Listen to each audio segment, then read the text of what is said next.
Il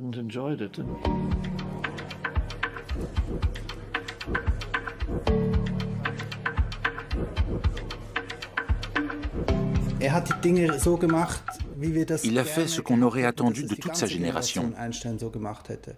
Mais la plupart des gens ne se sont pas inspirés de son exemple. Nous aurions eu un XXe siècle un peu plus beau sinon.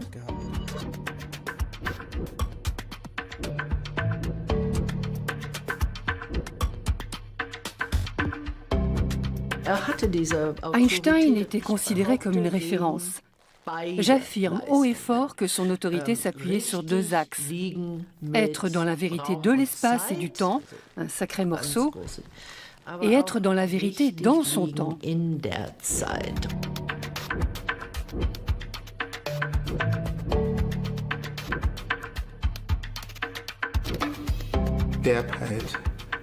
Il était abrupt. Il avait cette manière d'être assez brusque. Tout le monde connaît la photo où il tire la langue. Il disait les choses en face dans tous les domaines. Il était très direct, en physique, en politique et dans sa vie privée aussi.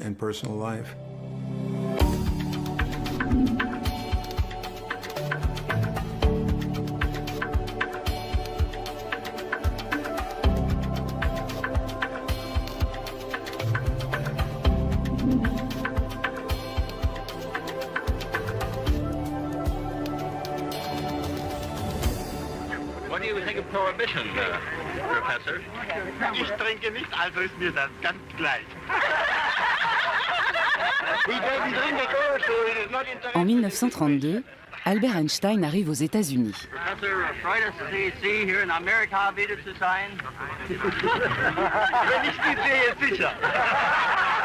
On garde de lui l'image de cet homme aimable, spirituel et plein de charme.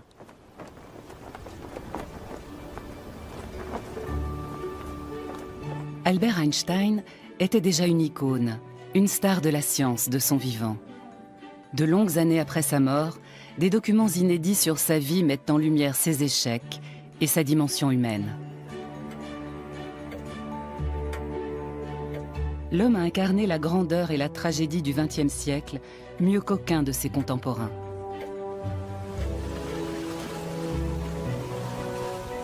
Mais que sait-on vraiment de lui ? Tous ces gens qu'il a croisés, tous ces lieux qu'il a foulés dans son insatiable odyssée, n'infirment-ils pas cette image de voyageur solitaire portant le monde à la seule force de son esprit? Est-il un saint qui planerait au-dessus des passions des mortels? On peut retenir le piètre marié père, ou bien le savant Cosinus, professeur aussi charmant qu'excentrique, sorti tout droit de la culture pop.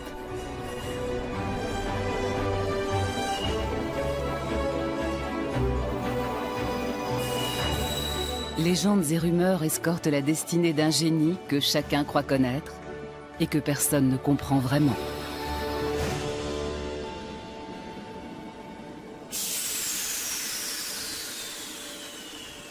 En 1932, le physicien Albert Einstein a déjà ses plus grandes découvertes scientifiques derrière lui.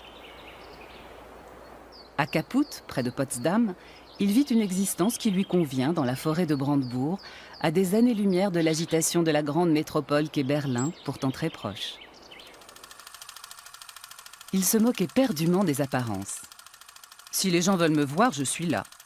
Et si ça les amuse de voir ce que je porte comme habit, je leur ouvre grand mon armoire. Il coulera 3 étés très heureux dans sa maison en bois. Cette propriété en lisière de forêt est un lieu de rencontre. Elle est ouverte à tous.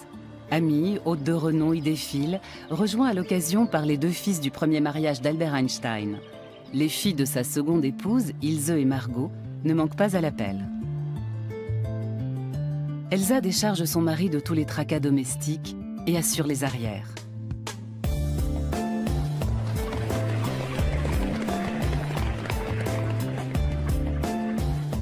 Pour ses 50 ans, la ville de Berlin s'était engagée à fournir à son plus illustre citoyen une résidence d'été sur un grand lac de la Havel.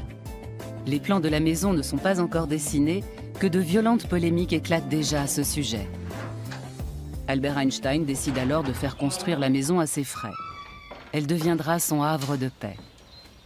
Erika Britzke accueille ici les biographes d'Albert Einstein et autres visiteurs venus du monde entier. Il était à Berlin depuis 1914. Il connaissait déjà les nombreux lacs du fleuve Havel. À partir du moment où il s'est installé ici, il a aimé cet endroit par-dessus tout.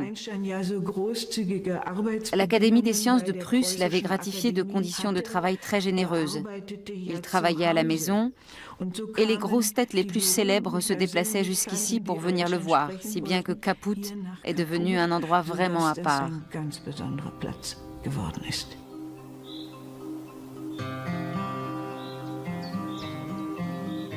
Albert Einstein aime suivre sa propre voie. Il reconnaît être quelqu'un qui n'a jamais appartenu de tout cœur à l'État, au pays natal, au cercle des amis, et pas même à la famille dans le sens étroit du terme. Une petite ritournelle de son cru exprime avec concision le fond de sa pensée.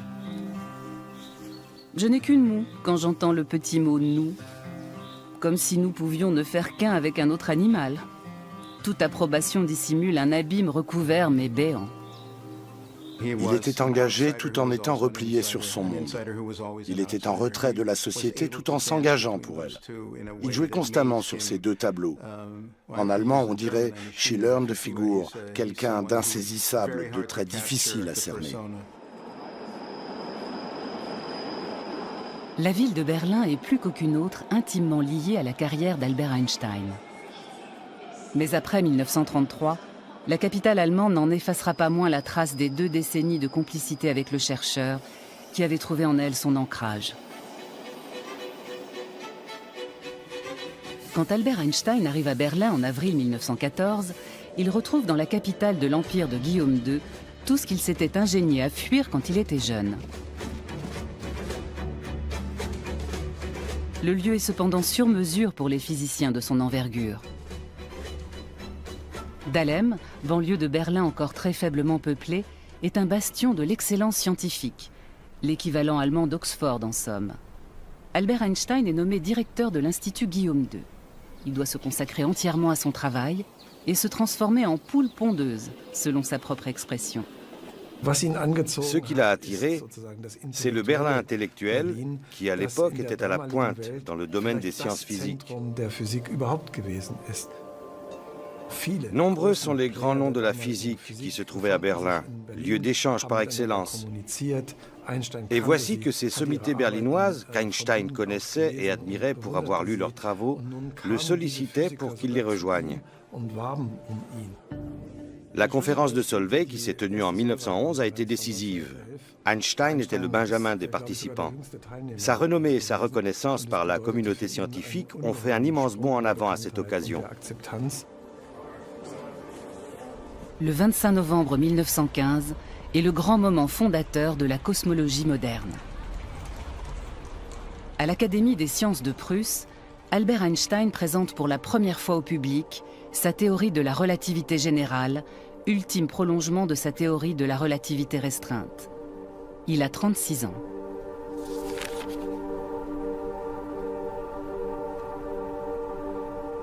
Quatre pages de formules énigmatiques qui transforment radicalement la perception du monde et restent valables aujourd'hui. Mais de prime abord, ses collègues montrent peu d'enthousiasme. L'approche mathématique était inhabituelle, très complexe. Les applications de cette théorie étaient a priori très peu nombreuses. En fait, il n'y en avait qu'une qu'Einstein pouvait non seulement prédire, mais aussi vérifier. Il s'agissait de la légère déviation de l'orbite de Mercure. À ce sujet, il a dit « Ce qui m'a fait le plus plaisir, c'est de constater que ma théorie concordait avec le déplacement du périhélie de Mercure. » Beaucoup de gens très sérieux l'ont pris pour un illuminé. C'est le signe que vous êtes un vrai rebelle, quand les gens de la vieille école ne vous comprennent absolument pas et pensent que vous êtes fou.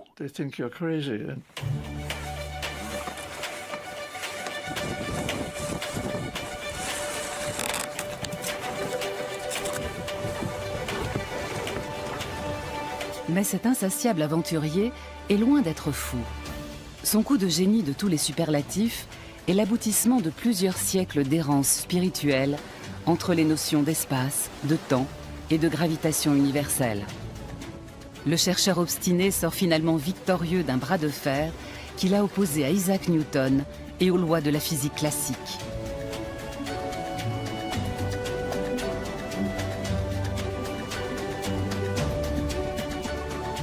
À côté de ses 10 ans de recherche ardue sur la relativité générale, ses travaux sur la relativité restreinte auront été un jeu d'enfant, comme le confiera plus tard Albert Einstein.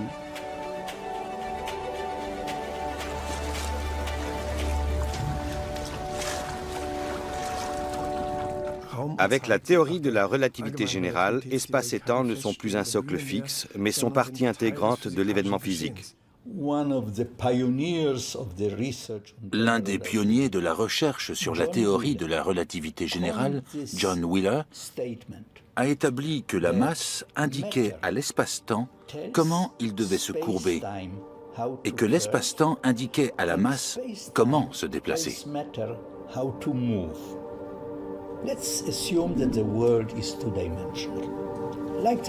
Imaginons un monde bidimensionnel comme le trampoline et plaçons un gros ballon censé représenter le soleil sur ce trampoline.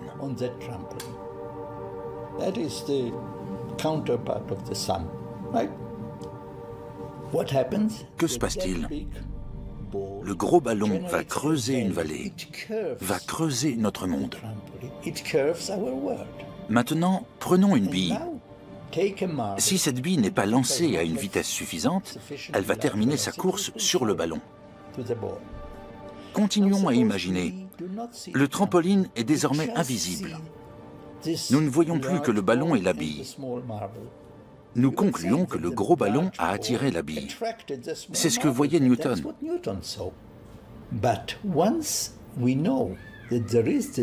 Seulement, connaissant la présence du trampoline et aussi son incurvation, nous pouvons conclure qu'aucune force ne s'exerce entre les deux.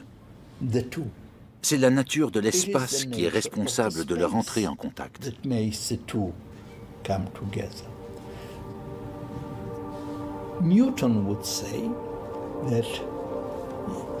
Newton affirmerait que deux corps se rencontrent sous l'effet de la loi de la gravitation universelle. Einstein dit, mais non, il n'y a pas de force qui s'exprime entre les deux corps.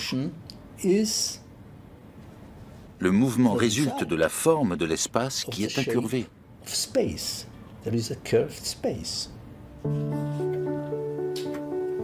L'image qu'il choisit pour expliquer le phénomène à son fils de 9 ans, Édouard, est très claire. Quand un scarabée aveugle rampe sur une branche incurvée, il ne remarque pas que le chemin qu'il parcourt est en réalité une courbe. J'ai eu la chance de remarquer ce que le scarabée n'avait pas remarqué.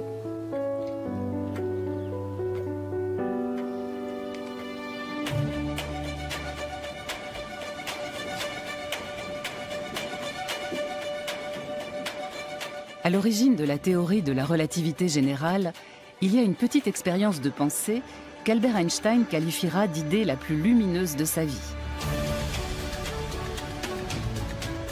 Lumière, électricité, mobilité. Même Albert Einstein est fasciné par les avancées techniques de son époque. En 1905, cet ascenseur était déjà en service au-dessus du lac des Quatre Cantons à Lucerne. Peut-être une source d'inspiration pour lui. Toujours est-il qu'Albert Einstein imagine 3 scénarios. Tout d'abord, la cabine est posée sur la Terre. Le passager a les pieds collés au plancher, sous l'effet de la force de gravitation.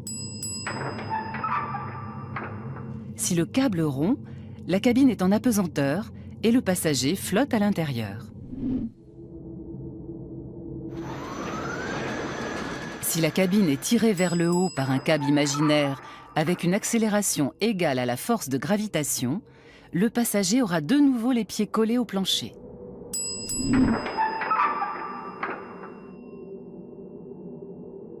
Le cahier de Zurich, dans lequel Albert Einstein griffonne ses idées, atteste du cheminement ardu qui a été le sien pour creuser, interpréter et généraliser l'étroite relation entre accélération et force gravitationnelle.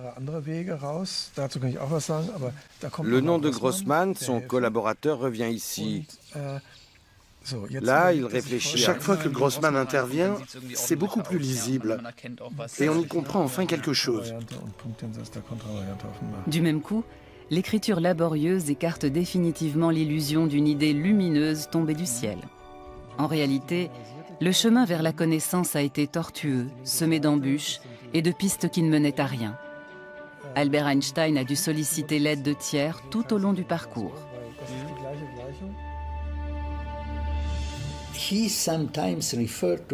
Il lui arrivait souvent de se complaire dans une image de voyageur solitaire.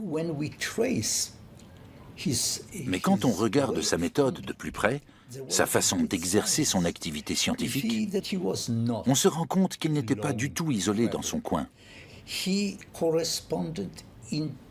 Il avait une abondante correspondance avec ses collègues qui étaient aussi des amis. Il partageait avec eux ses joies et ses frustrations. Albert Einstein n'aurait jamais eu le succès qu'il a eu s'il avait toujours fait bande à part. Il a sans aucun doute fait preuve d'une originalité rarement égalée, mais il a eu du soutien, c'est indéniable. Ce qui reste de plus remarquable dans l'œuvre d'Einstein, c'est la théorie de la relativité générale. Quelqu'un d'autre aurait pu trouver la théorie restreinte à sa place. Mais la théorie de la relativité générale aurait très bien pu ne jamais être découverte sans lui. C'était tellement inédit, tellement différent de tout le reste en science. Il est vraiment allé au fond des choses. C'est en ce point qu'il est semblable à Newton. Il ne s'est pas contenté de découvrir une nouvelle théorie, il a découvert un nouveau langage. On peut évoquer un vrai joyau mathématique qui ne ressemblait à rien de déjà vu. Pour les astrophysiciens d'aujourd'hui, Albert Einstein n'est autre qu'un nouveau Copernic, un Kepler, un Galilée de l'univers.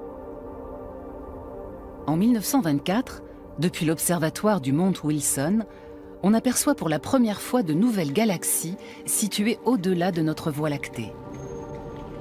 5 ans plus tard, l'astronome américain Edwin Hubble recueille les premières informations sur le fait que l'univers est en expansion. Plus notre regard se porte loin, et plus nous nous plongeons dans le passé, jusqu'aux origines de l'univers.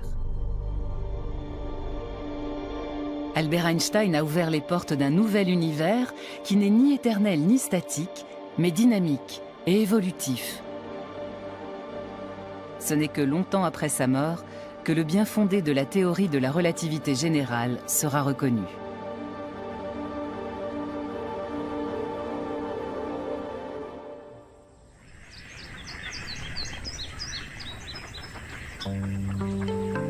Dès sa jeunesse, Albert Einstein est en quête du grand principe universel susceptible de révéler la beauté et l'harmonie de la nature. Il est convaincu que la plus grande simplicité mathématique y est réalisée. Cette intime conviction sera le fil conducteur de son œuvre scientifique jusqu'aux dernières années de sa vie. Il remet tout en cause, quitte à bousculer les principes indéboulonnables d'un savoir communément admis de longue date. Au départ, on ne savait pas grand-chose sur la jeunesse d'Einstein. Les 30 premières années de sa vie étaient une zone d'ombre. C'est un pas important qui a été franchi en se rendant en Suisse pour en savoir plus sur cette période de sa vie. À la bibliothèque de l'école polytechnique de Zurich, on est tombé sur une lettre du directeur de l'Institut adressée à un des mentors d'Einstein. En substance, il y était écrit qu'autoriser les enfants, aussi surdoués soient-ils, à entrer à l'université n'était pas une bonne idée. C'est comme ça qu'on a mis la main sur le premier document attestant que le génie du jeune Einstein avait été détecté de bonne heure. Pourtant, rien de tel ne transparaissait à sa naissance.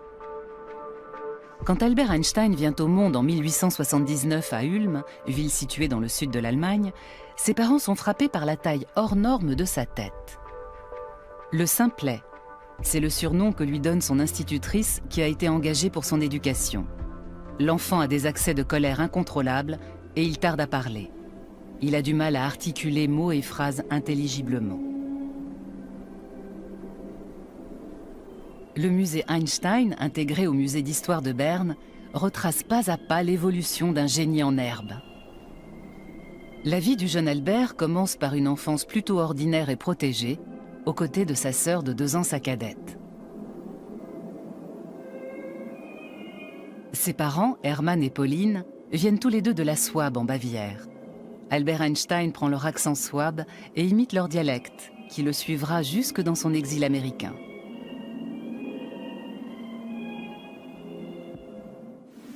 Son père vient de Buchau, sur le lac Feder. La famille d'Albert Einstein incarne l'histoire de la communauté juive d'Europe centrale. Ses grands-parents sont déjà assimilés dans la société allemande. Ils misent sur un enseignement laïque. Avoir une éducation solide et faire ses preuves sur le plan scientifique représente pour eux la voie royale vers la réussite et l'émancipation. Einstein et l'Allemagne, cela symbolise toute l'ambivalence, la puissance, la passion et l'horreur des relations entre les Juifs et l'Allemagne. Cette espèce d'amour-haine qui a été portée au plus haut, tant dans l'amour, dans la splendeur, dans la magnificence, dans la créativité, dans cet esprit, en réalité allemand, qu'avaient si bien saisi les Juifs, et par ailleurs qui a atteint des sommets, évidemment, dans l'horreur pour eux-mêmes. Albert est un enfant éveillé et curieux. Stimulé par son oncle et son père, qui ont une petite entreprise d'appareillage électrique, il se passionne pour les sciences en général et les mathématiques en particulier. Il dévore tous les ouvrages sur les soulèvements populaires qui lui tombent sous la main et cultive dès son plus jeune âge une haine farouche de la force militaire. Il est allé à l'école du Second Reich et très tôt, il va détester l'autorité, et l'autorité telle qu'elle est pratiquée en Allemagne. Et il y a cette chose tout à fait exceptionnelle, qu'à l'âge de 16 ans, Einstein va refuser et va rejeter sa nationalité allemande, va rendre son passeport pour être apatride, à la fin du 19e siècle. Mais il a cette opposition, une forme de haine de ce qu'est en train de devenir l'Allemagne, de cet autoritarisme qui tient en germe l'Allemagne du 1914, à 16 ans, avoir cette capacité de dire « je rends mon passeport », alors que les siens ont mis tant d'années à l'acquérir. Ses parents étaient partis s'installer à Pavie, en Italie. Albert avait laissé tomber le lycée pour les accompagner, à leur grand regret. Ensuite, il a décrété qu'il allait passer le concours d'entrée à l'école polytechnique de Zurich. Il est parti, mais s'est fait recaler à l'examen. Il était très sûr de lui, mais ça ne suffisait pas pour intégrer cette école sans diplôme d'études secondaires. Voilà comment il est arrivé à Aarau. Un changement de cadre qui va lui porter chance. Au pays de l'horlogerie, le jeune homme de 16 ans, fasciné par la nature de la lumière, se pose une drôle de question qui va décider de son avenir. Que se passerait-il si j'essayais de rattraper un rayon de lumière et que je finisse par le rattraper ?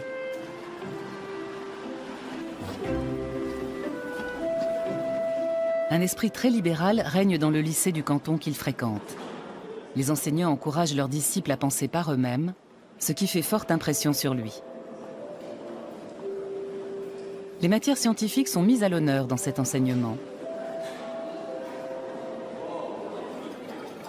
Le lien étroit entre l'électromagnétisme et la lumière le rattrape. Le jeune Albert Einstein se retrouve dans son élément grâce à l'expérience acquise au sein de l'entreprise familiale. C'est dans la ville suisse d'Aarau qu'est née la légende d'un Albert Einstein bien piètre élève. Il s'agit en fait d'un malentendu. Peu de temps avant le passage du baccalauréat, le système de notation change. Au lieu du 1, c'est désormais le 6 qui est la meilleure note. Albert Einstein, à qui on a par la suite volontiers prêté une réputation de cancre, obtient en fait les meilleurs résultats de son année. La seule copie d'examen qui laisse à désirer est sa rédaction en français, qui porte sur ses projets d'avenir. Le devoir est truffé de fautes de grammaire et d'orthographe. Si j'ai la chance de réussir aux examens, j'irai à l'école polytechnique à Zurich. À l'école polytechnique. Albert Einstein se voit déjà professeur de physique théorique dans cet établissement. Une fonction en accord avec ses goûts personnels et son manque d'esprit pratique. Et ensuite, vous donnez votre version. D'accord? Qui aurait commencé?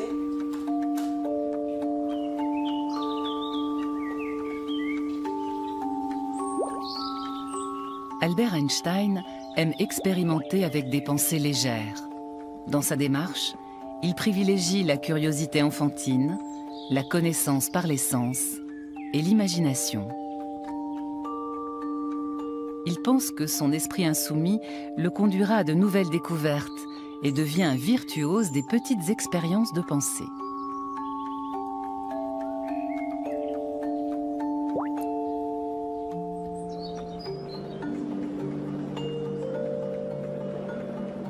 Les professeurs de l'école polytechnique ont affaire à un étudiant frondeur pour qui l'autorité inepte est l'ennemi numéro 1 de la vérité. En outre, c'est une forte tête.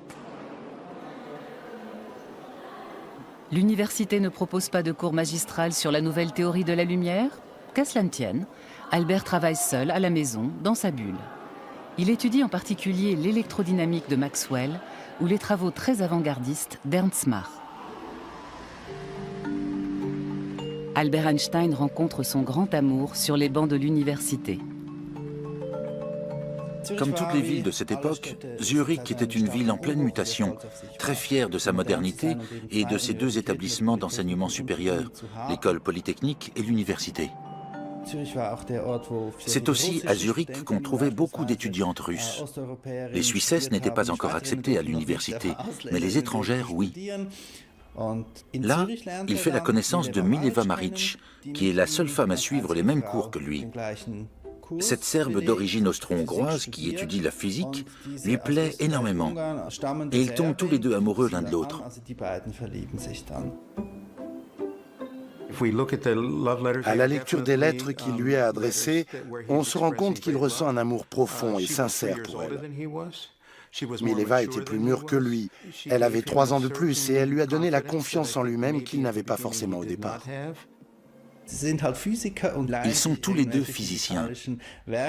Ils empruntent des ouvrages à la bibliothèque et prennent un plaisir fou à découvrir la physique ensemble.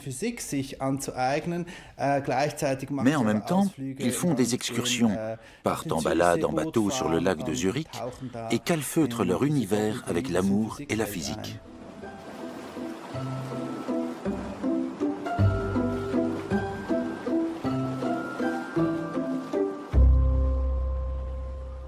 À Zurich, Albert Einstein trouve un cercle d'amis sur lequel il peut compter et dont il saura se faire aider sans le moindre scrupule dans les temps difficiles.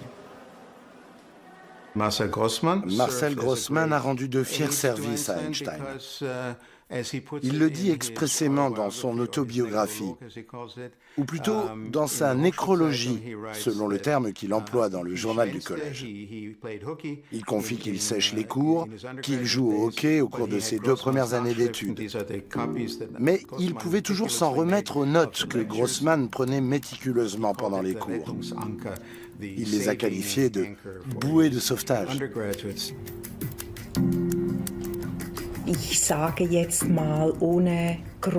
Je serais tentée de le formuler ainsi.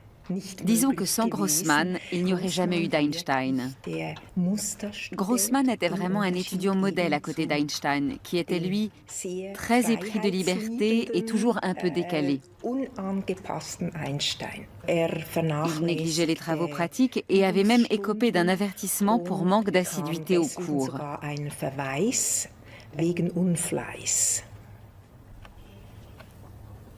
Albert Einstein décroche son diplôme de fin d'études de justesse.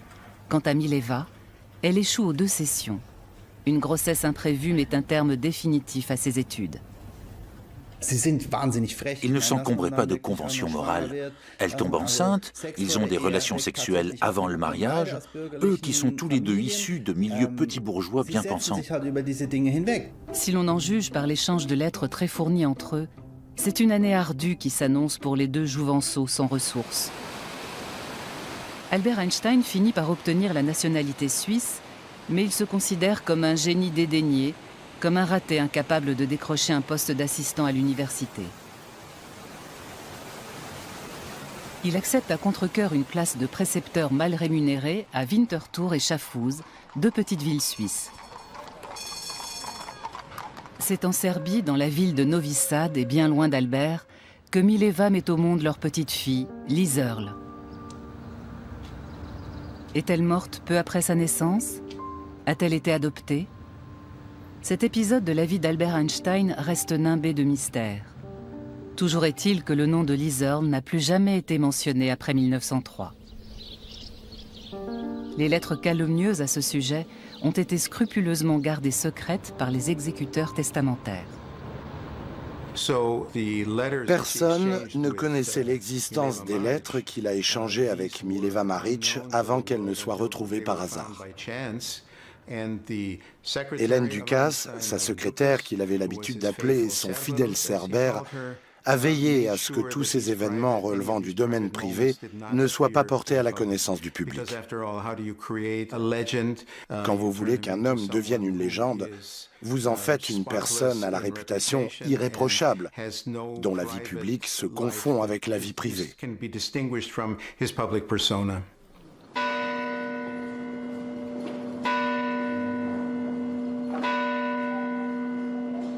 Une lueur d'espoir semble enfin poindre à l'horizon. Une fois de plus, c'est à son cercle d'amis qu'Albert Einstein doit son salut. Le père de Marcel Grossmann lui procure un poste à l'Office des brevets de Berne. Mileva rentre en Suisse. Avec les revenus confortables que lui rapporte ce poste d'expert technique de 3e classe, Albert Einstein gagne l'indépendance financière qui tardait à venir. En outre, ces années passées dans une administration garante de la propriété intellectuelle helvétique seront déterminantes pour la suite de sa carrière. Il a lui-même décrit le bureau fédéral comme étant « le couvent laïque où il a conçu ses plus belles idées en tant que gratte-papier grassement payé ». C'est l'âge d'or de l'électrotechnique qui va révolutionner même les montres. Il y avait beaucoup de nouveaux brevets qui circulaient, mais il s'aperçoit que la question de savoir comment transporter le temps sur de grandes distances pour la synchronisation des horloges est au cœur des préoccupations. Il y avait là un créneau et cela n'a pas échappé à Einstein dans l'exercice de son travail. Il sait répartir rigoureusement son temps. 8 heures de travail, 8 heures de divers, qui désignent ses recherches personnelles en physique, ainsi qu'il l'écrit à un ami. Le plus grand ami d'Einstein à l'Office des brevets était son collègue Michele Besso. Il se caractérisait par une grande gentillesse, une qualité qu'Einstein admirait d'autant plus qu'elle ne le caractérisait pas. Il avait aussi 2 autres amis proches avec qui il avait fondé l'Académie Olympia. Maurice Solovin, un juif de Roumanie qui faisait ses études à Berne, et Konrad Habicht, qui lui était suisse. Dans cette Académie Olympia, qui ne se prenait pas au sérieux, aujourd'hui on appellerait ça une séance de baratin, ils parlaient philosophie. Au cours de leurs réunions, ils dévoraient ensemble une quantité incommensurable d'articles. Einstein a toujours gardé un souvenir ému de cette période de sa vie. Malgré le désaccord de ses parents, Albert Einstein épouse Mileva. Hans Albert, l'aîné des 2 fils qu'ils auront ensemble, vient au monde en 1904. Mileva fait définitivement son deuil de la vie de femme émancipée dont elle avait caressé l'espoir. L'émancipation des femmes n'était pas la priorité d'Einstein. En se mariant, le couple est devenu très conventionnel. Mileva et Einstein se sont conformés au modèle familial petit bourgeois. Tous les deux contre le monde entier, comme un couple bohème. Lui se sentirait capable d'assumer ce modèle, elle non.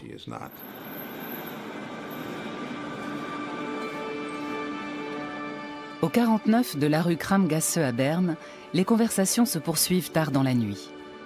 C'est là qu'Einstein débute l'année 1905, qui restera comme une année prodigieuse. Un vrai feu d'artifice d'idées géniales qui restera dans les annales. Le degré de participation de la talentueuse physicienne qu'était Mileva reste à ce jour une énigme. « Cher Habicht », écrit Albert Einstein à son ami de l'Académie Olympia. « Que faites-vous donc, espèce de baleine congelée? Je vous promets 4 de mes travaux. Le premier concerne le rayonnement et les propriétés énergétiques de la lumière, et il est vraiment révolutionnaire. Le 4e article traite d'une électrodynamique des corps en mouvement qui vous intéressera sûrement. »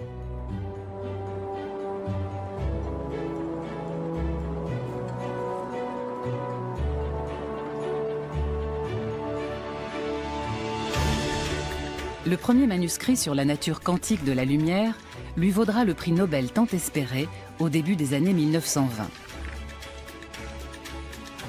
2 autres articles traitent des atomes et des molécules, les éléments fondamentaux de la nature.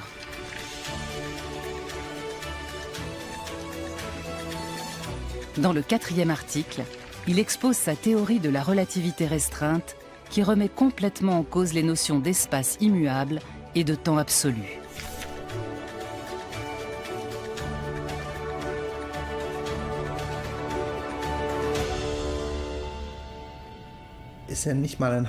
En 6 mois, même pas, il écrit tous ces articles qu'il envoie l'un après l'autre à Berlin où ils sont publiés.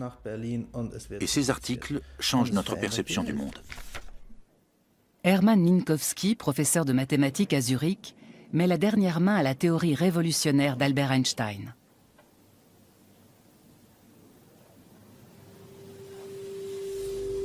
Dorénavant, l'espace et le temps ne peuvent plus être traités indépendamment. Ils sont imbriqués l'un dans l'autre et unis dans le concept d'espace-temps, désormais incontournable. Albert Einstein pose le principe de la constance de la lumière et met à mal la notion de simultanéité. Chaque unité de temps est tributaire de son système de référence. Quand je suis dans un train en mouvement, mon temps n'est pas le même que celui d'un homme debout sur le quai.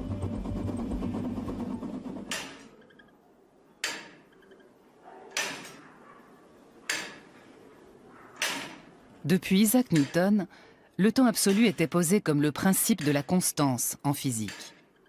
Pour les contemporains d'Albert Einstein, il est difficile d'admettre les théories révolutionnaires du physicien de génie, car sur Terre, les effets de la relativité sont bien trop faibles pour être perçus par nos sens.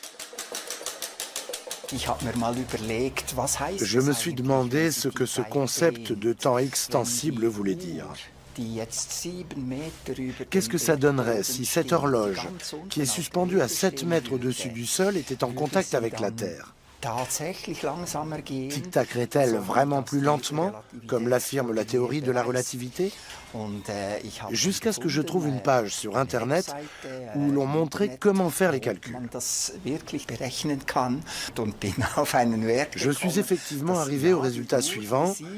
L'horloge à 7 mètres au-dessus du sol avance de 2,1 secondes tous les 100 millions d'années.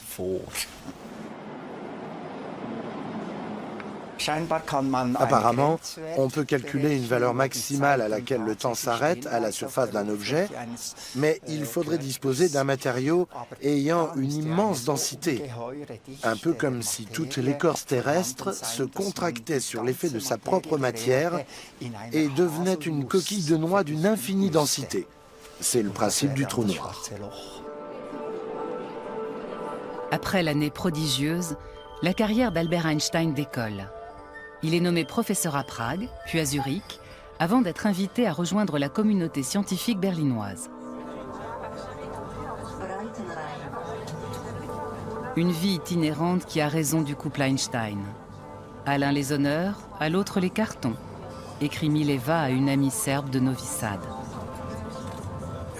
Il a inventé 2 théories de la relativité. C'est l'un des fondateurs de la physique quantique.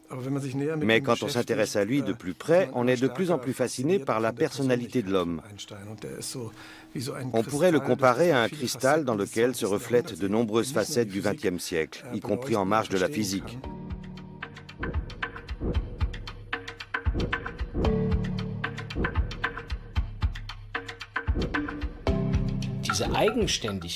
C'était un esprit libre, révolutionnaire, qui ne ployait jamais avec l'obsession de ne surtout pas être un mouton. C'est un trait essentiel de sa personnalité.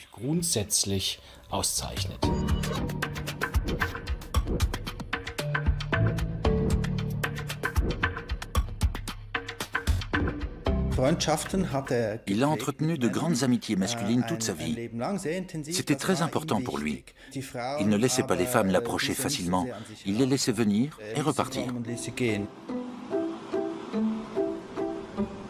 Le couple vit sa séparation définitive en juillet 1914 sur le quai de la gare d'Anhalt à Berlin.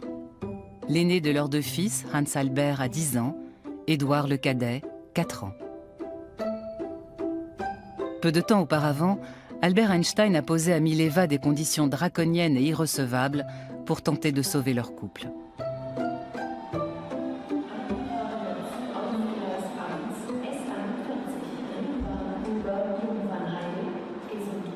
Le dernier combat a été livré, écrit-il à sa cousine Elsa Löwenthal, qui est sa maîtresse depuis 2 ans.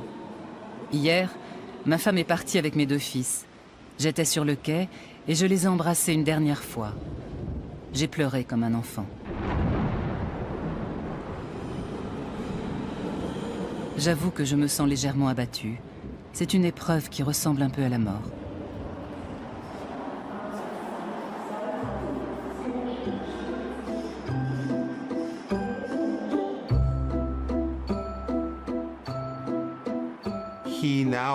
Comme il l'écrit à un ami proche, il se retrouve dans une position délicate. Il n'est pas séparé de l'une que l'autre veut déjà l'épouser. Il s'était débarrassé de Mileva, il l'avait renvoyée à Zurich, alors même qu'Elsa et sa famille faisaient pression sur lui pour le remariage. Il a divorcé en février 1919 et s'est remarié l'été de la même année. Il était censé attendre 2 ans, mais Einstein était ainsi. Il prenait des raccourcis en physique comme dans la vie. Je voudrais qu'on en finisse définitivement avec l'idée qu'il était mufle avec les femmes de sa vie. Einstein a épousé sa première femme contre la volonté de ses parents. C'était un mariage d'amour sans concession. Ils étaient tous les 2 amoureux. Mileva était très dépressive et il a essayé de s'en accommoder jusqu'au jour où il n'y est plus arrivé. Il l'a donc laissé tomber. Ensuite, quand il a été très malade, Elsa s'est occupée de lui. Mais il n'avait rien en commun avec Elsa. Elsa était une petite bourgeoise, en fait. Bien sûr, il a eu des aventures, mais il a raté ses 2 mariages, chacun pour des raisons différentes. Je trouve tout cela très triste, mais je ne vois aucune raison de l'accabler pour ça.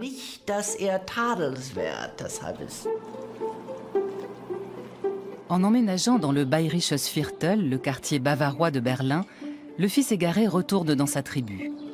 Sa cousine Elsa sait ce qui l'attend aux côtés d'Einstein. Avoir un rang à tenir dans la société, mais aussi partager la vie d'un mari qui n'hésite pas à remettre en cause l'institution du mariage et ne dédaigne pas les conquêtes féminines.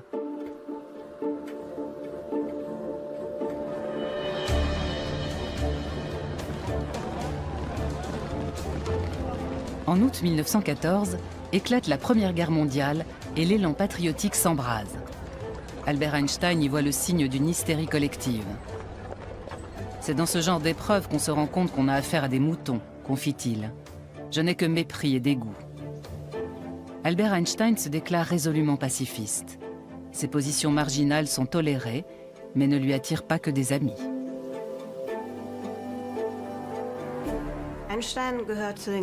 Einstein ne se reconnaît pas dans l'engouement pour la guerre que la grande majorité de ses collègues à Berlin partagent.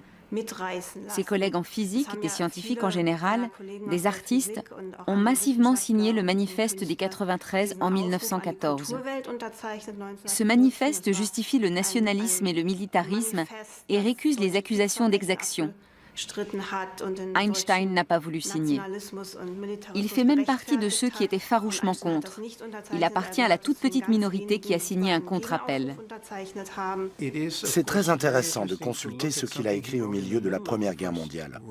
Dans son manifeste qu'il a appelé Meine Meinung über den Krieg, il expose son ressenti sur la guerre sans détour.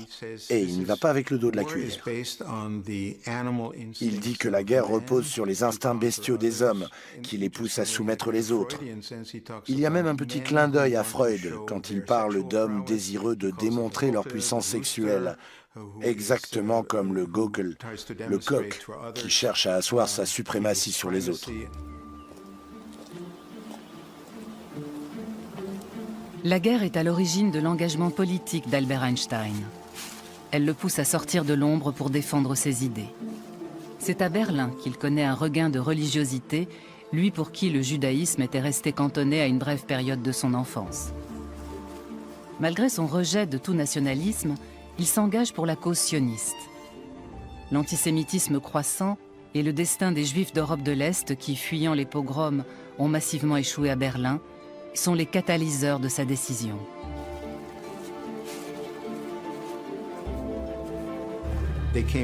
Ils venaient des villages appelés Shtetl en Russie, et ces Juifs d'Europe de l'Est étaient doublement dédaignés.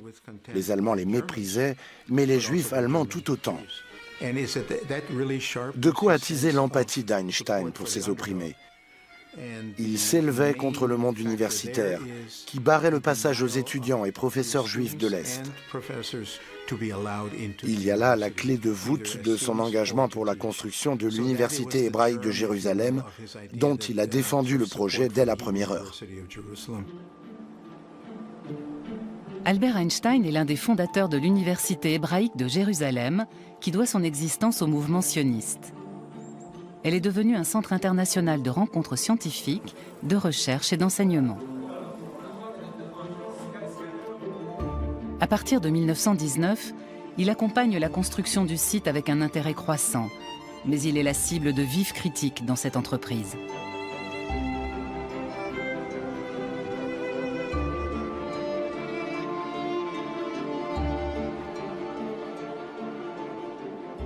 C'est l'un des premiers à défendre l'idée d'une patrie protégée avec ses traditions.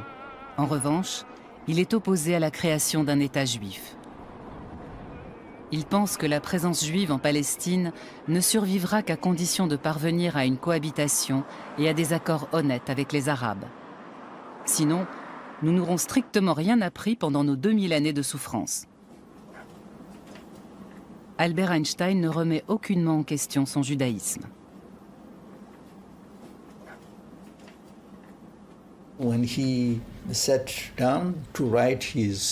Quand il a couché ses dernières volontés dans son testament, il a pu exprimer son engagement en léguant tout son patrimoine à cette université, sa propriété intellectuelle s'entend. Ce sont les archives intellectuelles d'Einstein que nous avons ici. Il s'agit de sa bibliothèque personnelle qui représente tout de même près de 80 000 documents. Ces documents ont accompagné son activité scientifique, son engagement public en politique et son implication dans la cause juive. Il y a toute sa vie privée également.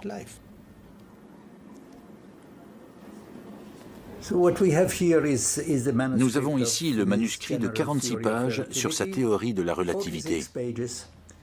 Il a une très belle écriture. Il n'y a pas beaucoup de ratures.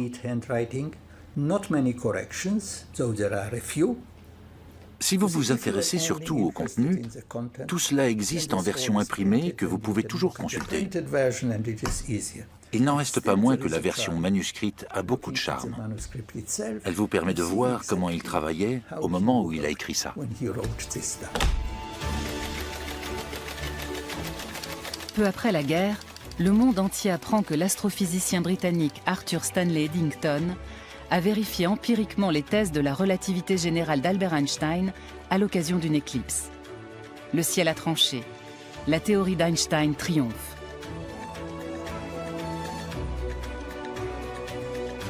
Dans une lettre qu'il adresse à Max Planck, son mentor de longue date, Albert Einstein écrit que c'est une bénédiction pour lui d'avoir pu vivre ce moment. L'événement sera d'ailleurs déterminant dans la vie du physicien. L'Europe sort exsangue de la guerre et voilà qu'un homme armé d'un simple crayon et d'un morceau de papier sort une formule de son chapeau et nous explique le fonctionnement des astres. Il fait preuve d'une confiance en lui et d'un aplomb qui se sont perdus dans les décombres de la guerre où toutes les valeurs se sont effondrées. Arrive cet homme qui lit dans les pensées de Dieu et nous explique comment l'univers fonctionne.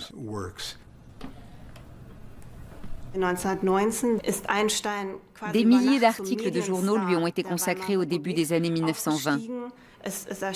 Tout y passait. Son goût pour les conversations téléphoniques, son talent de violoniste, ses habitudes vestimentaires.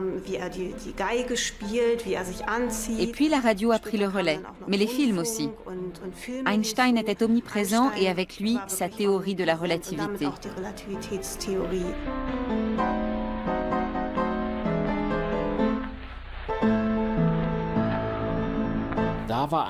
Einstein s'est hissé du statut de physicien ordinaire à celui de phénomène, de génie du millénaire qui a complètement bouleversé tous les repères. On l'a soudain vu changer d'allure. Sa chevelure est devenue encore plus hirsute, ses choix vestimentaires plus excentriques, et il y a toute une série de clichés de lui qui sont devenus cultes.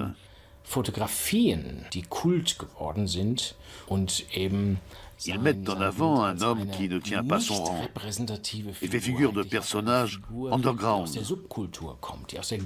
Cette image d'Einstein a fini par s'imposer. Elle a fait le tour du monde.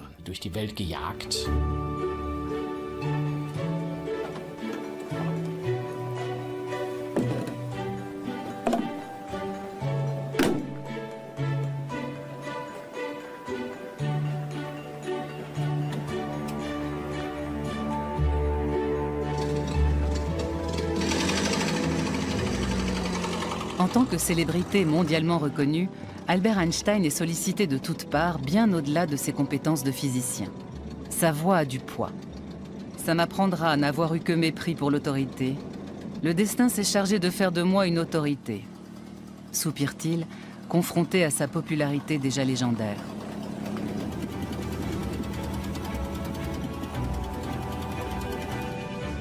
Dans le Berlin des années 1920, le scientifique à l'allure débraillée devient la coqueluche des médias qui n'en sont encore qu'à leurs prémices. Les femmes sont très attirées par lui. D'un côté, il s'amuse de ce grand tohu-bohu autour de sa personne. Il n'y a désormais plus un homme de la rue qui ne débatte de la véracité de la théorie de la relativité. Mais d'un autre côté, il n'est pas insensible à l'accueil que lui réserve l'élite de la société. Ses apparitions publiques sont mises en scène comme des spectacles. Pour lui, c'est certainement la force d'attraction du mystère qui fascine à ce point les gens.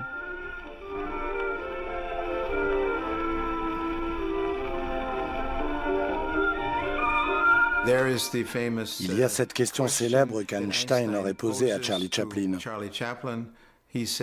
Pourquoi les gens applaudissent dès qu'ils me voient et en font autant pour vous? La réponse de Chaplin: parce qu'ils ne comprennent rien à ce que vous racontez et qu'ils croient tout comprendre de moi.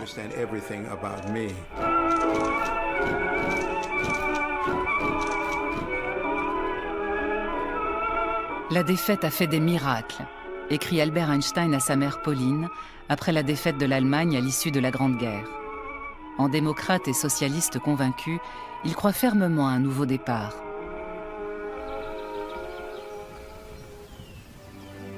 La tour Einstein à Potsdam symbolise l'atmosphère de renouveau qui règne à cette époque. Elle montre la volonté commune de tous ses concepteurs à faire s'exprimer architecture, physique et astronomie simultanément.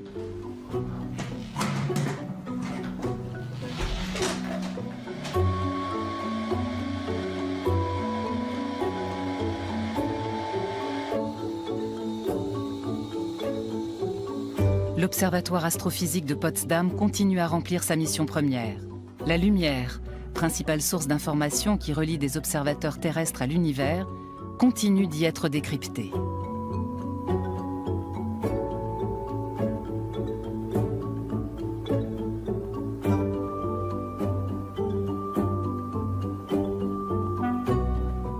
Mais le monolithe expressionniste, un clin d'œil au nom d'Einstein qui en allemand veut dire une pierre, et aux lignes courbes inhérentes à sa théorie, a une autre mission, plaider en faveur d'une technique et d'une science dont les acquis et les enseignements profitent à l'humanité.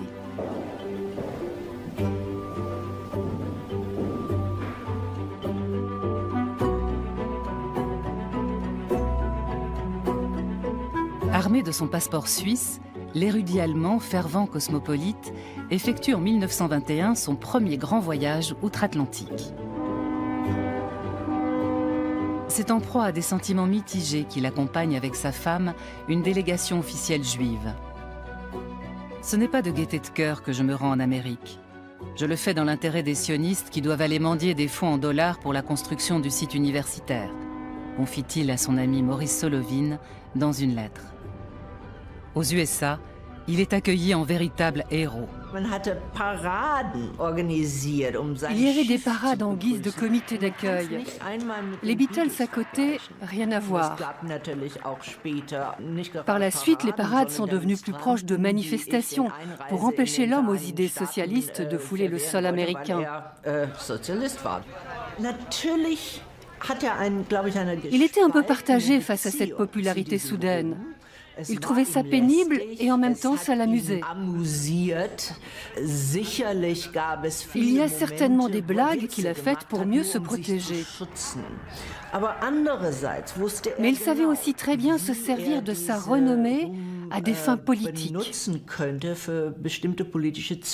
À partir de 1919, Einstein est devenu un produit phare des exportations de notre pays et les Allemands ne lui en ont pas été reconnaissants. Ils lui en ont voulu pour ça. C'était à leurs yeux condamnable, car après la Première Guerre mondiale, les Allemands dans l'ensemble se sont retrouvés bannis dans tous les pays étrangers. Les échanges scientifiques étaient boycottés. Il est évident que nos fiers chercheurs allemands en ont été atteints dans leur dignité. Einstein a été le premier pour qui les portes se sont rouvertes en grand et il a joué le jeu. Il a endossé un rôle de représentant de la culture et de la science allemande, et l'image du pays en a largement bénéficié. Einstein n'en a jamais été remercié, bien au contraire. On l'a maudit pour ça, et c'est une honte. C'est vraiment une honte. C'est là un chapitre tristement célèbre de notre histoire. De son côté, Einstein ne se fait plus beaucoup d'illusions sur l'image qu'on a de lui en Allemagne. Pour eux, je suis une fleur malodorante qu'ils aiment se glisser à la boutonnière. Comme l'attestent des documents de l'Institut Max Planck à Berlin, sa renommée à l'étranger lui attire de plus en plus d'ennemis et d'envieux. Il se regroupe autour du physicien expérimental Ernst Gerke. La théorie de la relativité représentait bien plus qu'une simple théorie scientifique. Ses détracteurs la considéraient comme une menace pour la science. Quand on consulte les lettres des années 1920 que ses adversaires échangent entre eux, on n'a pas affaire à la langue scientifique. C'est plutôt la terminologie de la guerre qui est employée. On trouve des déclarations comme « On va combattre la théorie de la relativité jusqu'à ce que mort s'en suive ». Et on voit très clairement que ça va bien au-delà d'une simple querelle scientifique.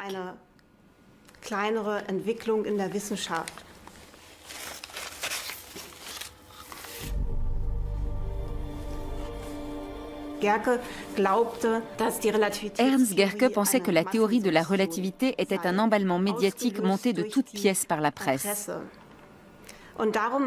C'est pour le démontrer qu'il a collectionné des milliers d'articles de journaux comme autant de preuves que le succès de la théorie de la relativité reposait entièrement sur une construction et sur la couverture médiatique d'Einstein.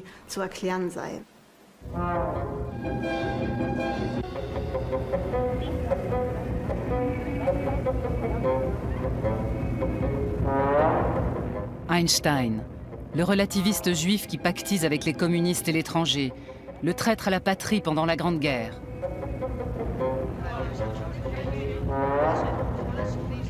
C'est un mélange explosif de nationalistes et de revanchards nostalgiques qui se concocte derrière la jeune démocratie de la République de Weimar et qui rend les Juifs responsables de la défaite.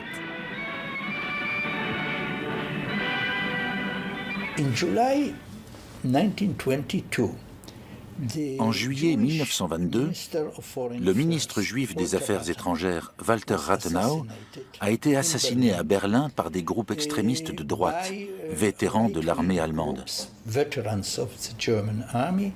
Il l'accusait de brader l'Allemagne dans le traité de Versailles.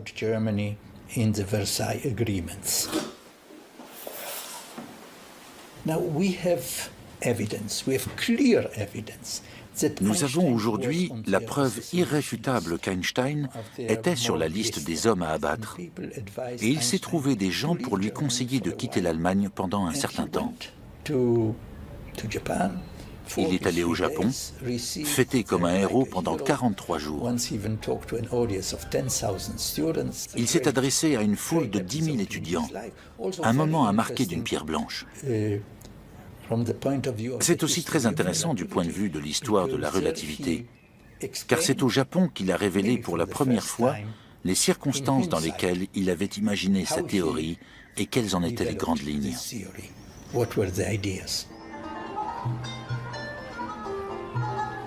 Après ce voyage au Japon, Einstein visite pour la première et dernière fois de sa vie la Palestine.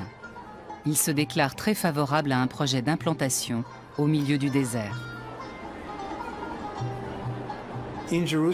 À Jérusalem, il est acclamé. Il fait un discours sur le mont Scopus. Il se rend au mur des Lamentations où, comme il le dit dans son journal de bord, il est très impressionné devant le tableau moyenâgeux de ces hommes juifs qui prient au pied du mur. Pour le juif non-croyant qu'il est, il s'agit d'hommes du passé et non pas du présent. On lui a demandé s'il n'avait pas envie de s'installer en Palestine et d'y enseigner, et je crois que l'expression qu'il a employée, c'était « le cœur dit oui, la tête dit non ». En 1952, David Ben-Gourion, Premier ministre de l'État d'Israël, proposera à Albert Einstein d'en devenir le président. Et qu'est-ce qu'on fait s'il accepte? Se serait-il enquis? Mais Einstein refuse. David Ben-Gourion avait déjà remarqué les tendances révolutionnaires d'Einstein. Non pas qu'il ait cherché à provoquer, car tout chez lui était mûrement réfléchi.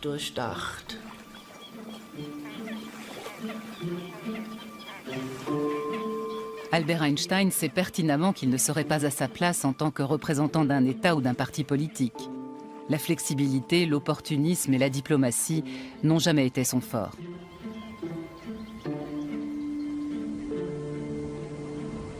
Le physicien du siècle est aussi un homme très engagé en politique. Il rédige des lettres à tour de bras, signe des pléiades de résolutions et s'insurge avec la sincérité sans concession qu'on lui a toujours connue. Au dernier souffle de la République de Weimar, le volume de sa correspondance explose.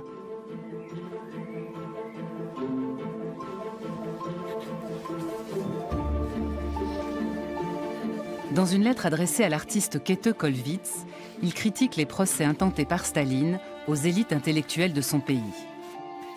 Qui aurait cru que cette évolution que nous avons observée plein d'espoir aurait pu conduire à de telles horreurs? En juillet 1932, il adresse depuis Caput une lettre ouverte à Sigmund Freud qui est à Vienne. Existe-t-il un moyen d'affranchir les hommes de la menace de la guerre? Que faire contre les psychoses de haine et de destruction?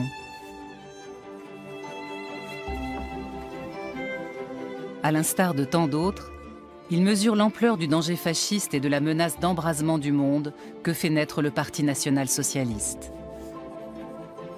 Il pense que tout complice de la destruction de la démocratie s'expose à vivre sa propre chute. Diese Weitsicht, gesellschaftliche Zusammenhänge Cette clairvoyance, cette justesse dans l'analyse des maillons de la société, c'est très étonnant chez un homme qui passe pour être distrait. Mais il est très lucide envers tout ce qui se passe dans la société. Si Albert Einstein fait preuve de vigilance et de clairvoyance intellectuelle face à l'actualité, il est atteint de myopie quand il s'agit de ses proches. Il reste étranger à leur vie affective. Il a appris à s'isoler de la chaleur et du froid. Il a pour sa part acquis un équilibre thermique, assure-t-il à un ami. Il reconnaissait être un mauvais père. Mais à sa décharge, on peut arguer qu'un physicien de son envergure n'a pas le temps de faire autre chose à côté. Ce n'est pas une excuse, c'est un fait.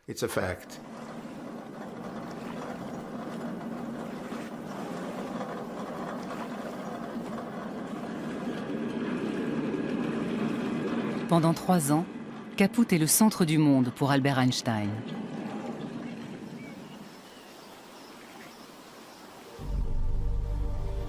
En 1933, les nazis le chassent de ce paradis sur la Havel. Ils pillent sa maison et lui confisquent ses biens. Albert Einstein perd tout. Ses meilleurs amis, le cocon de la langue allemande et le seul lieu qu'il avait pu considérer comme son port d'attache. Il doit fuir. À la même période, il reçoit de très mauvaises nouvelles de Suisse. Son fils cadet ne va pas bien. L'été 1933, Einstein rend visite à Édouard. Il quitte Le Coq-sur-Mer, la petite commune belge, où il a trouvé refuge après la prise de pouvoir d'Hitler. Et il retrouve son fils cadet à Burgolsli, une clinique très réputée à la périphérie de Zurich, où sont internés les gens atteints de troubles mentaux. C'est ici qu'Albert Einstein prend définitivement congé de Mileva et de son cher fils Édouard, schizophrène, interné dans un hôpital psychiatrique pour une durée indéterminée. Un traumatisme indélébile pour la mère, et pour le père, un constat d'impuissance face à ce qu'il considère comme un coup du destin. Il l'avouait lui-même lorsqu'il disait « Mon fils restera le seul problème sans solution ». Il y a dans l'attitude d'Einstein, dans cette sorte de... c'est pas un abandon de son fils, mais dans cette sorte de distance tellement compréhensible, dans cette sorte de refus de la maladie, dans cette sorte de frayeur. Et c'est cela qui est intéressant, c'est que cet homme qui n'avait peur de rien, qui n'avait pas peur de Goebbels, qui n'avait pas peur de Staline, qui n'avait pas peur de John Edgar Hoover, qui les avait affrontés, avait peur de cette maladie, avait trouvé quelque chose de plus fort que lui. C'était un problème qu'il n'arrivait pas à maîtriser, malgré sa capacité d'analyse d'une part et son humour de l'autre. Il reste quelques photos avec son fils, dont certaines prises lors de la dernière visite à Burgolsli.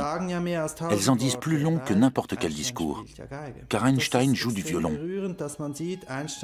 C'est très touchant de voir qu'Einstein rend visite à son fils à l'hôpital et lui joue du violon. C'est une tentative de communiquer avec ce fils par la musique.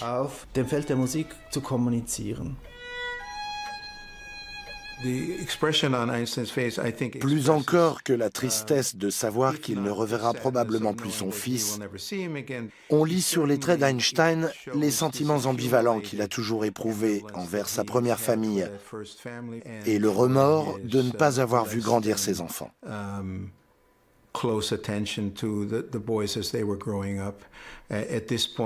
Édouard a 23 ans, il survivra à son père de 10 ans et décédera à l'âge de 65 ans. C'est quelqu'un qui n'aura jamais la chance de vivre une vie normale.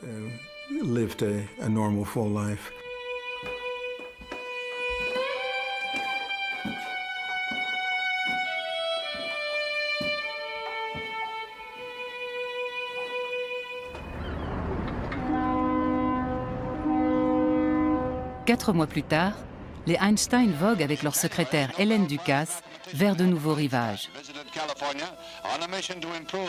Les journalistes jubilent.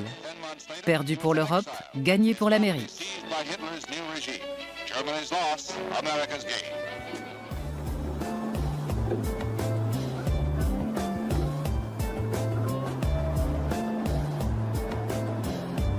Albert Einstein arrive dans la petite ville universitaire de Princeton, près de New York, où il finira ses jours. Il aura jusqu'au bout du mal à se faire à la mentalité et à la langue américaine. Le déraciné qu'il est ne parvient pas à s'enraciner dans ce nouveau monde. C'est très bizarre d'être aussi connu et de se retrouver aussi seul. Mais il est clair que face à la popularité qui est la mienne, les autres sont sur la défensive et cela conduit à l'isolement.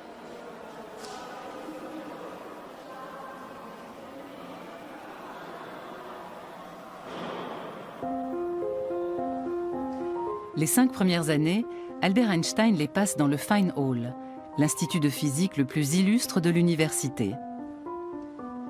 Il a trouvé une image magnifique pour décrire Princeton. Un village très tranquille et cérémonieux, habité par des demi-dieux juchés sur des échasses.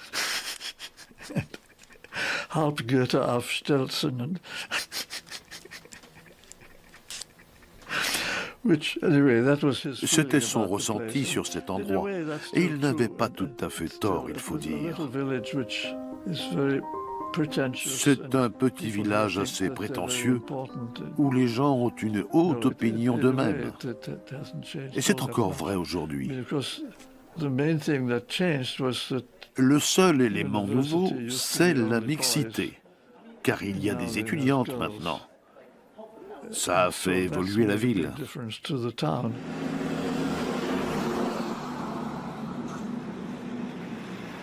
Depuis 1935, le couple Einstein est installé au 112 Mercer Street. Alarmé par les événements en Allemagne, il s'improvise agent de l'immigration et œuvre sans répit pour aider les Juifs et les opposants au régime nazi à s'exiler en Amérique. À la mort de son épouse Elsa, Albert Einstein ne se retrouve pas seul.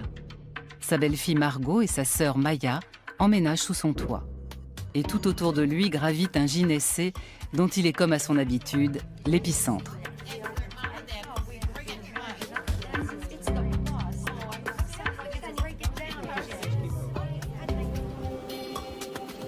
À l'Institute for Advanced Study, l'Institut des études supérieures de Princeton, véritable Eldorado des plus grands penseurs du monde entier, Albert Einstein occupe le poste qu'il gardera jusqu'à la fin de sa carrière.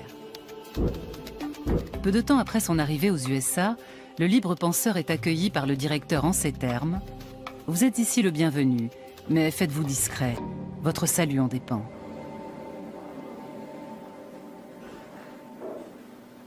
À l'Institut, Albert Einstein s'immerge dans l'univers des formules mathématiques, la science restant pour lui le domaine le plus stimulant.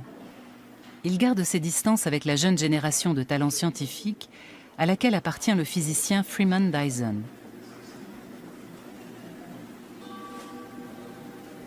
Puis-je la voir de plus près? Elle est très jolie, je l'ai depuis 40 ans.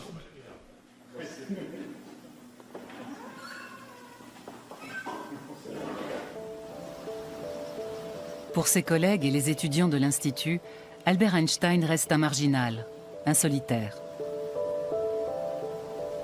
Il y avait 2 endroits qui étaient nos lieux d'échange, la cantine et la salle de séminaire. Et Einstein restait à l'écart des deux. Il ne venait pas plus déjeuner qu'il ne se rendait au séminaire. Il était tout à la dénotion de son problème qu'il appelait la théorie des champs unifiés, et qui était l'unification entre le champ gravitationnel et l'électromagnétisme, alors que la physique prenait à ce moment-là une toute autre voie.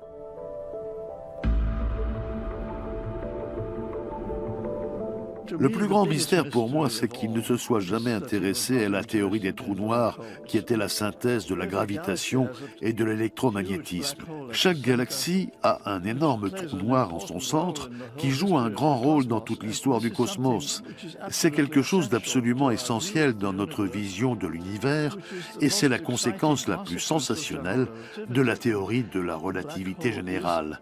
Le trou noir est la plus belle chose qui est découlée de la théorie d'Einstein. Il faut dire que nous étions des jeunes gens très arrogants. Nous faisions des choses extraordinaires et l'idée que nous aurions pu apprendre quelque chose d'Einstein ne nous a jamais traversé l'esprit. Lui, de son côté, considérait qu'il n'avait rien à apprendre de nous. C'était un fait établi. Le manque d'intérêt était réciproque et c'est une honte quand on y repense.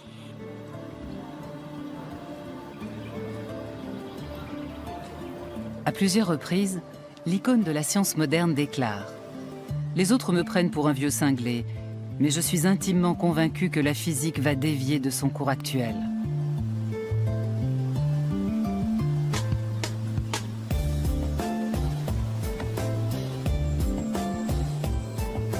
L'Amérique a fait d'Einstein une icône immortelle, mais elle a aussi propagé l'idée que son idole n'a plus rien généré de nouveau sur ses vieux jours. Ce n'est pas un hasard si cette appréciation erronée est émise par une société qui n'apprécie pas outre mesure de se voir confrontée aux questions qu'Einstein a placées au centre du débat pendant son exil. Il avait tellement contribué à la physique et à la science qu'il aurait pu se reposer sur ses lauriers pour le restant de ses jours. Il n'en serait pas moins resté ce grand scientifique dont la légitimité était établie. Mais ce qui est remarquable, c'est qu'il n'a pas voulu en rester là.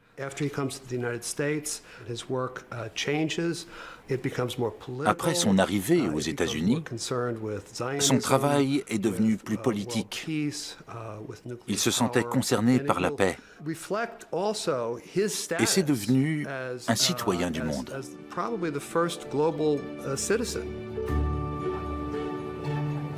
Toute ma vie, écrit Albert Einstein, j'ai été déchiré entre les équations et la politique.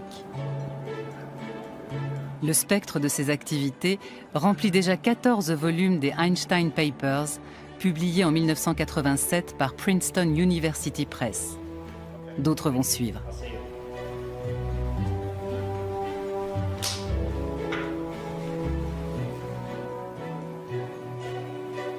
Récemment, tous les documents disponibles sur le physicien des années berlinoises ont été mis en ligne sur Internet. Le travail sur les années aux USA reste encore à faire. Cette mission de titan sera confiée aux bons soins de politologues et de sociologues.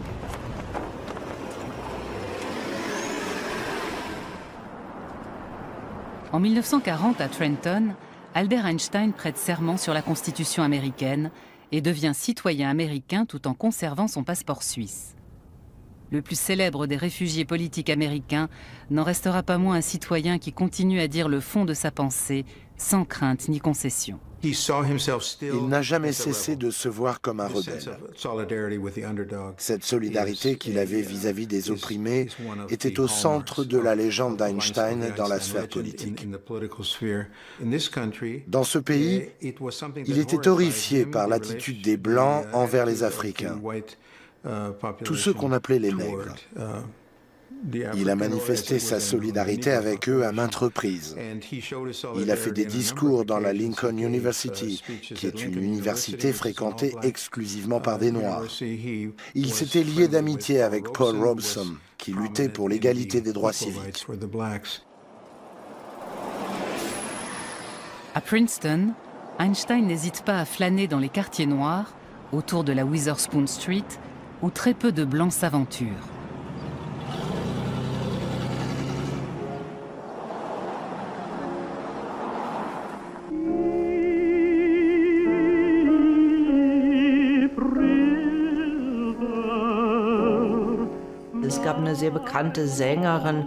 Il y avait une chanteuse très connue, Marian Anderson. Elle a donné un récital à Princeton. Le plus grand hôtel de Princeton n'a pas voulu l'accueillir parce qu'elle était noire.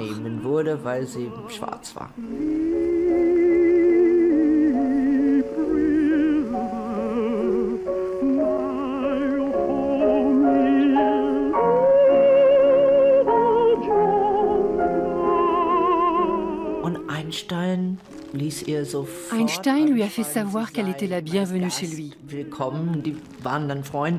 Ils sont restés amis à vie. Pour chacun de ces pays de résidence, Albert Einstein est un volcan imprévisible qui peut s'embraser à tout moment. Le sentiment de peur lui est étranger. « Personne ne peut m'atteindre, dit-il. Tout glisse sur moi comme de l'eau sur des ailes de canard. » Confie-t-il à sa dernière maîtresse, Johanna Fantova.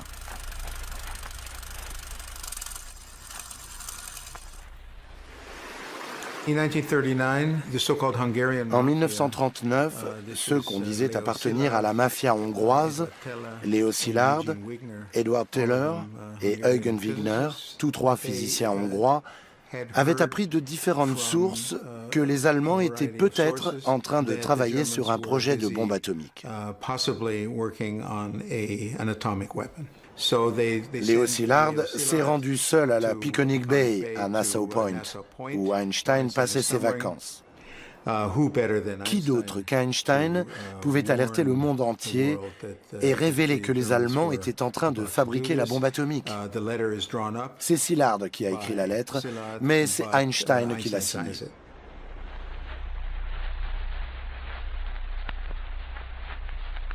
Une lettre lourde de conséquences. Le péché originel d'Albert Einstein, qui va faire de lui le père de la bombe atomique. Il considère la lettre où il conseille au président Roosevelt de développer son programme d'armes nucléaires comme la plus grande erreur de sa vie. Devant la menace que fait planer la dictature nazie, il ne voit pourtant pas d'autre issue. Einstein s'est vu dans l'obligation politique de signer cette lettre. Il n'a plus été mêlé au reste de l'entreprise, car il était connu, même aux États-Unis, pour être un libre penseur très critique. Il y a un énorme dossier sur Einstein. Il montre que le FBI était déjà sur les traces de son prétendu passé communiste en Allemagne. Il a été accusé d'avoir fréquenté des groupes pacifistes et bien sûr, le pacifisme dans ce contexte de guerre froide était considéré comme une prise de position pro-soviétique.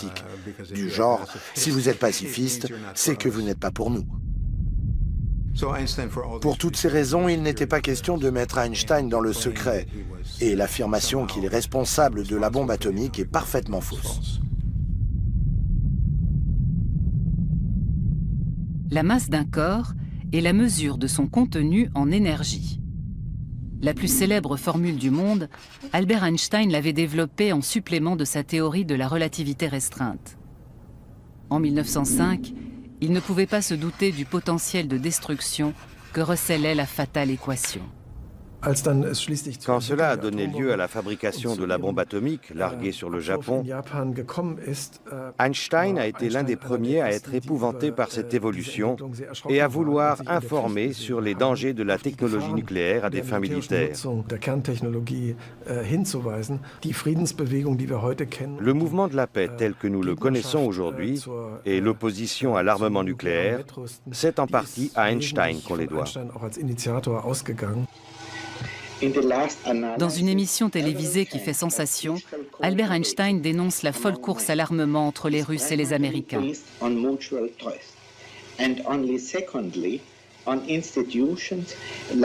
À l'horizon, c'est la bombe à hydrogène qui menace. Un objectif techniquement réaliste qui anéantirait toute vie sur Terre. Désarmer ou mourir, titre le New York Times. Is there any way out of this impasse created by man himself? All of us, and particularly those who are responsible for the attitude of the US and the USSR, should realize that we may have vanquished an external enemy, but have been incapable of getting rid of the mentality created by war.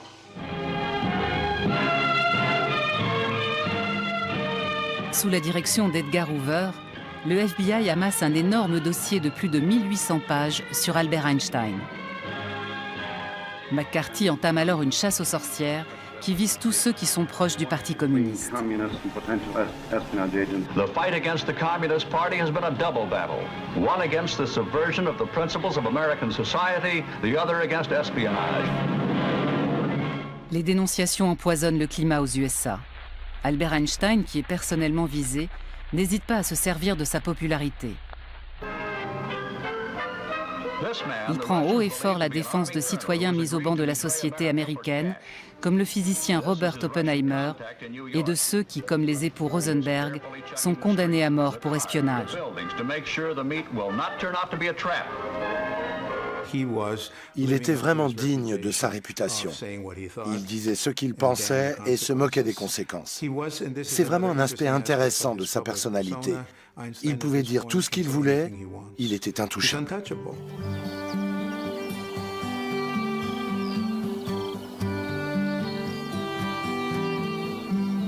L'homme est comme un vélo. Il faut qu'il avance pour rester en équilibre, écrit-il à son fils Édouard. Quand il avait 14 ans, il était déjà convaincu que les grandes inventions étaient l'apanage de la jeunesse et que c'en était fini pour lui de ce côté-là.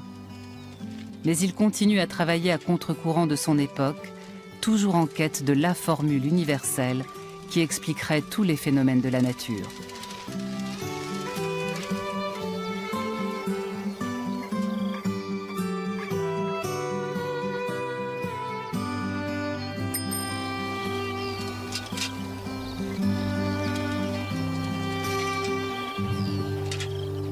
Je crois que la notion de contradiction est centrale pour Einstein.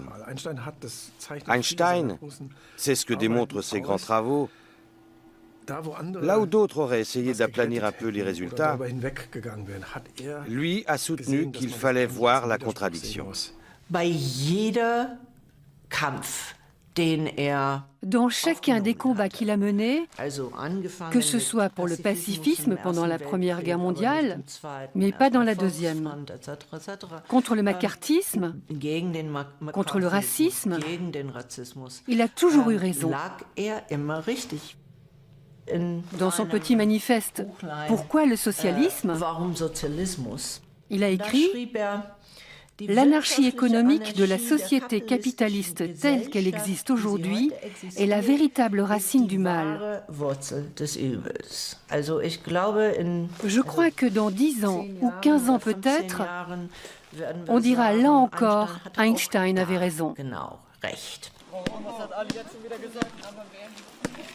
Il n'a jamais voulu pardonner au pays qu'il a vu naître, ni à la ville de ses plus grands succès et plus amères expériences.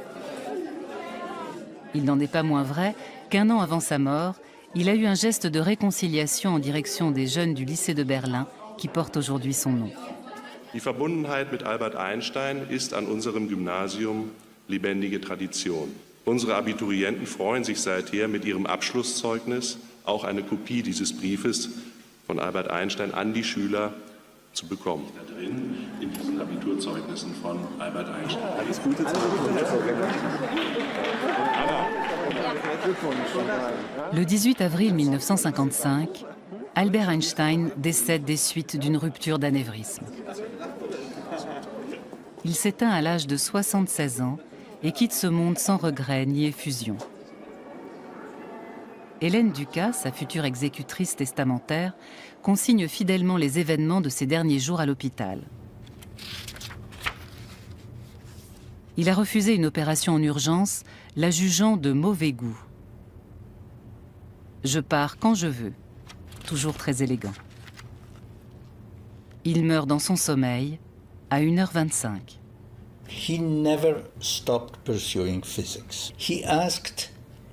Il n'a jamais cessé de faire de la physique. Il a réclamé son carnet et s'est débattu jusqu'au bout avec des équations pour essayer de faire aboutir ses recherches sur la théorie des champs unifiés. C'est la même semaine qu'il a signé le manifeste Einstein-Russell, avec ses vues sur la politique mondiale, la paix et la guerre. Et il a aussi écrit un discours qu'il voulait prononcer à l'occasion du 7e anniversaire de l'indépendance d'Israël. À sa demande, il est incinéré le jour même de sa mort. Ses cendres sont dispersées au large du petit État de Delaware, en Nouvelle-Angleterre. Et que surtout personne ne songe à garder mes ossements comme des reliques. La mort ne veut rien dire, avait écrit Albert Einstein 3 mois avant la fin, en apprenant le décès de son meilleur ami Michele Besso en Suisse. Pour nous, physiciens convaincus, la distinction entre passé, présent et futur n'est qu'une illusion, même si elle a la vie dure.